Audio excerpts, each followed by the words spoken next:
नाज़रीन, 2024 में आप एक B-2 बॉम्बर तैयार करें तो वो आपको $4 बिलियन कॉस्ट करेगा। और ये कॉस्ट इतनी है कि अगर इन्हीं पैसों से कोई और जंगी तैयारा खरीदा जाए तो आप 110 JF-17 थंडर, 90 तेजस, 40 राफेल, 35 F-35 और 16 F-22 रैप्टर खरीद सकते हैं। पर B-2 बॉम्बर में ऐसी कौन सी खास बात है कि ये बॉम्बर जहाज इतना एक्सपेंसिव है? तो चलिए देखते हैं। मॉडर्न स्ट्रेटेजिक बॉम्बर्स की लिस्ट में B-2 बॉम्बर का हम पल्ला आज तक कोई नहीं है। ये तैयारा इंजीनियरिंग की कमालात की मिसाल और US एयर फोर्स की जदीद तरीन सलाहियतों का मुंह बोलता सबूत है। US वाहिद कंट्री है जो इस बॉम्बर को यूज करता है और इसके अब तक सिर्फ 21 यूनिट ही बनाए गए हैं। आज की इस वीडियो में हम इसी तैयारे के मुतालिक जानेंगे, जिसमें इस बॉम्बर की स्पेसिफिकेशन, ये कितना ताकतवर है, B-2 बॉम्बर से क्या कुछ अचीव किया जा सकता है, US ने क्यों बाकी किसी मुल्क को ये तैयारा सेल नहीं किया,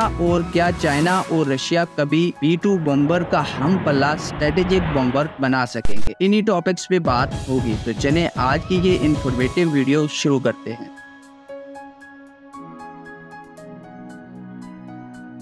नाजरीन, सोवियत यूनियन और अमेरिका के माबैन कोल्ड वार ने बहुत सारे जदीद मिलिट्री हार्डवेयर को दुनिया के सामने मुतारफ करने में मदद की है और B-2 बॉम्बर की क्रिएशन भी कोल्ड वार ही का रिजल्ट है। जब इस जंग के दौरान सोवियत यूनियन और US के माबैन मिलिट्री टेक्नोलॉजीज को लेके खूब कंपटीशन चल रहा था, वह कुछ यूं कि यूनाइटेड स्टेट के थिंक टैंक्स को ये महसूस हुआ कि उन्हें एक ऐसा स्टेल्थ बॉम्बर चाहिए जो रडार पर नजर आए बगैर दुश्मन की टेरिटरी में घुस के अपने टारगेट्स को निशाना बना सके। और यहाँ से फिर मिलाप हुआ US एयर फोर्स और US की मशहूर जमाना aircraft manufacturing company Northrop government का, और एक ऐसे एम्बिशियस प्रोजेक्ट को शुरू किया गया जो अमेरिका के लिए स्ट्रेटेजिक प्रायोरिटी का जामिन होगा। B-2 बॉम्बर्स के डिजाइन को बनाते वक्त 3 चीजों का ध्यान रखा गया। पहली कि इस बॉम्बर की रेडार पे विजिबिलिटी नियर 0 होगी, यानी ये रेडार पे नजर नहीं आएगा। दूसरा ये कि इसकी रेंज इतनी होगी कि जरूरत पड़ने पर दुनिया में कहीं भी इससे दुश्मन को निशाना बनाया जा सकेगा। और तीसरा ये कि कन्वेंशनल वेपन्स के साथ साथ इस बॉम्बर में न्यूक्लियर हथियारों को कैरी करने की भी ऑप्शन मौजूद होगी। पर ये सब इतना आसान नहीं था। एक्सटेंसिव रिसर्च और टेक्नोलॉजिकल एडवांसमेंट का रिजल्ट ये निकला कि आज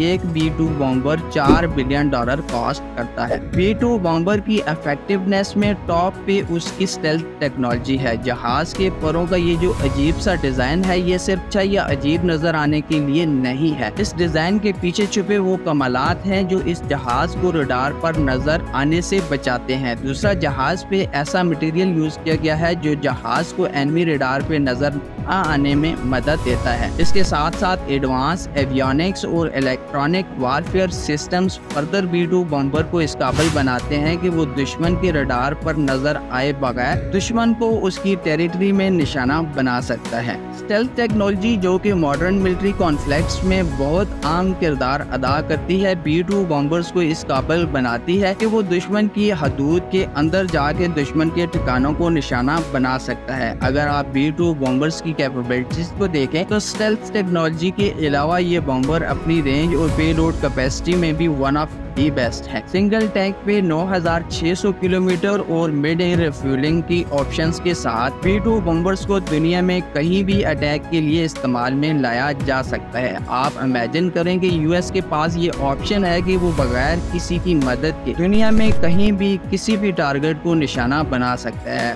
और ऐसी ही कुछ वजूहत हैं जो US को मोस्ट पावरफुल कंट्री बनाती हैं। खैर, अपने टारगेट को दुनिया में कहीं भी निशाना बनाने के साथ साथ B-2 बॉम्बर 40,000 पाउंड तक की कन्वेंशनल और न्यूक्लियर वेपन्स कैरी कर सकता है, जिसमें प्रिसीजन गाइडेड बॉम्ब्स और लार्ज स्केल बंकर बस्टर वगैरह शामिल है। B-2 बॉम्बर की ऑपरेशनल हिस्ट्री कोई ज्यादा लंबी चौड़ी नहीं है। 1997 में इंट्रोडक्शन के बाद 1999 में कोसोवो वार के दौरान B-2 बॉम्बर को यूज किया गया। फिर उसके बाद इराक US वार में भी B-2 बॉम्बर्स को इराक में एयर डिफेंस सिस्टम्स और क्रिटिकल मिलिट्री इंफ्रास्ट्रक्चर को को डिस्ट्रॉय करने के लिए भी इस्तेमाल में लाया गया। B-2 बॉम्बर सिर्फ US एयरफोर्स ही ऑपरेट कर रही है। यूनाइटेड स्टेट एयरफोर्स के पास ऑपरेशनल B-2 बॉम्बर्स की तादाद 19 है और ऐसा लग रहा है कि नियर फ्यूचर में फिलहाल तो B-2 बॉम्बर्स का काउंटर पार्ट कोई बॉम्बर नहीं आएगा। अलबत्ता चाइना B-2 की तरह का ही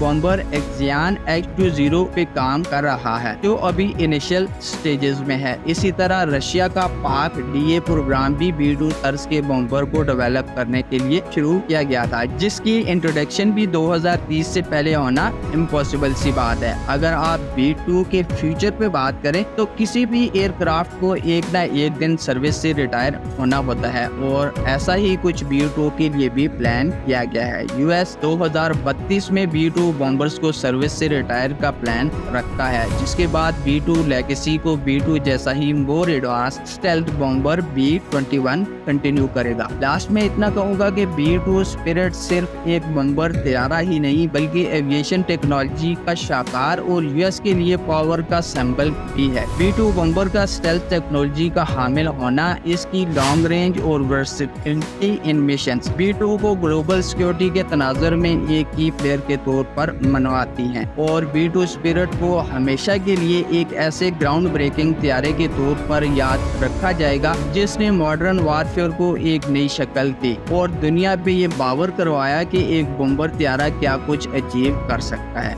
होपफुली B-2 से मुतल्लिक मेरी ये शॉर्ट सी वीडियो आपको पसंद आई होगी। अगर वीडियो आपको अच्छी लगी है तो वीडियो को लाइक और शेयर जरूर करिएगा और अगर आप मिलिट्री हार्डवेयर और ग्लोबल पॉलिटिक्स के सब्जेक्ट के मुतल्लिक वीडियो पसंद करते हैं तो मेरा चैनल भी ज़रूर सब्सक्राइब करिएगा, जहां मैं इन्हीं टॉपिक्स पे वक्तन फ़वक्तन वीडियोस बनाता रहता हूं। आज के लिए बस इतना ही। Until next time, take good care of yourself and दोस्त अराउंड यू। अल्लाह हाफिज़।